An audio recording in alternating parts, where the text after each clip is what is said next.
شاہ عبدالعزیز رحمۃ اللہ علیہ سے کسی نے پوچھا کہ اولاد کا درد جو ماں باپ محسوس کرتے ہیں وہ درد اولاد اپنے ماں باپ کا محسوس نہیں کرتی.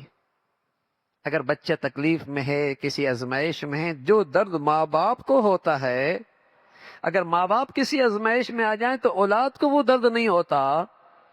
تو شاہ صاحب فرمانے لگے، بڑی اچھی بات فرمائی. فرمایا بھائی، جسم سے جب ٹکڑا، جسم کا حصہ الگ کیا جائے، کوئی جسم کا حصہ، تو جسم کو درد ہوتا ہے، اس ٹکڑے کو درد نہیں ہوتا. کوئی ٹکڑا جسم سے الگ کیا جائے تو درد جسم کو ہوتا ہے، اس ٹکڑے کو نہیں ہوتا.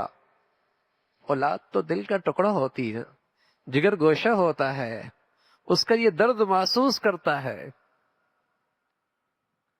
اس کی تکلیف محسوس کرتا ہے، تڑپتا ہے یہ.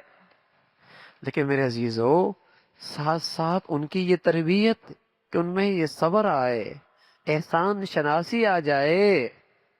اس لیے کہ جو محسن حقیقی کو نہیں جانے گا وہ دنیا کے محسنوں کی کہاں قدر کرے گا. جس رب نے نعمتوں کی حد کر دی، جسے اس کی معرفت نہیں، وہ دنیا کی محسنوں کی کہاں عظمت اور قدر کرے گا.